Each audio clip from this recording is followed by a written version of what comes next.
دیکھیں میرا مشورہ یہ ہوگا کہ ایسی جگہ سے آپ بچے کو لیں کہ جس کے والدین کا، یعنی وہ یتیم اگر بچہ ہے تو والدین کا پورا ریکارڈ محفوظ ہو۔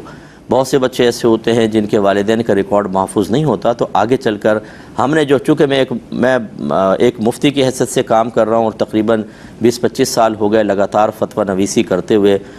لوگوں کے مسائل بھی مجھے پتہ ہیں اور اس کے جو سائیڈ ایفیکٹس ہوتے ہیں، بعض اوقات جو خرابیاں معاشرے کے اندر ان چیزوں کی بعد میں پیدا ہوتی ہیں وہ بھی ہمارے پیش نظر ہوتی ہیں۔ اس لیے بعد میں آگے چل کر بہت مسائل پیدا ہوتے ہیں، الزامات لگتے ہیں، دیگر مسائل ہوتے ہیں۔ اس لیے بہتر ہے کہ اگر آپ لینا ہی چاہتے ہیں یتیم خانے سے، کسی یتیم کی کفالت کرنا چاہتے ہیں، تو پھر ایسے کے لیے جن کے والدین کا ریکارڈ باقاعدہ موجود ہو۔ اور زندہ ماں باپ کا بچہ لینا، میں اگرچہ اس میں جواز کا حکم دیا جاتا ہے، لیکن میں اس کو آج کل کے دور کے اعتبار سے بالکل منع کرتا ہوں۔ وجہ اس کی یہ ہے کہ کتنے بچے ایسے ہیں کہ بہن کو دے دیا، بھائی کو دے دیا، اس کے بعد جو والدین پر اس کی تربیت کی ذمہ داری تھی وہ گئی، اس کے بعد جو پیار محبت والدین کا ایک حصے کا تھا وہ گیا۔ بعض اوقات اس کو وراثت سے محروم کر دیتے ہیں، سگے بھائی بہن کہتے ہیں تم تو ادھر چلے گئے تھے، اب تمہارا کوئی حصہ نہیں، اس میں جھگڑا پھڈا۔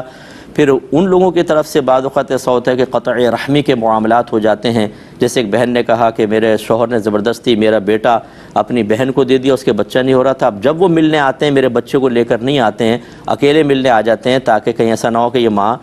کی شفقت جاگ جائے اور یہ اپنے بچے کو واپس لے لے۔ اب دیکھیں کتنا بڑا ظلم عظیم ہے، یہ حرام اور گناہ کبیرہ ہے کہ قطع رحمی حرام ہے۔ لوگ یہ تو دیکھ لیتے ہیں کہ جی لینا تو شرعاً جائز ہے نا، آپ کو باقی شرعی اصول پتہ ہیں، دین کی ABC ہم نے سیکھی نہیں ہوتی، آگے چل کے جو خرابیاں پیدا ہوتی ہیں اس میں ہم نہ شرعی رہنمائی لینے کے لیے تیار ہوتے ہیں، پہلے لے لیتے ہیں۔ لینا جائز ہے کہ نہیں؟ جائز ہے۔ اس کے بعد جو اس کے اور بہت سارے لوازمات ہیں اور بہت سارے شرعی مسائل کے اوپر توجہ رکھنی ہے، وہ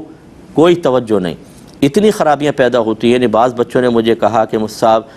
جب ہم اپنے اصل گھر میں آتے ہیں ملنے کے لیے، جیسے دے دیا کسی کو، تو ہمیں ایک اجنبی ماحول ملتا ہے، نہ ماں باپ کی وہ محبت، نہ شفقت، نہ پیار، رولے رویے، بہن بھائی بھی اپنے ملے بس اس کمرے میں نکل گئے اس کمرے میں۔ ایک بچے کو ذہنی اذیت میں تسلسل کے ساتھ مبتلا رکھنا یہ کوئی صحیح ہو سکتا ہے؟ اس لیے توجہ فرمائیں۔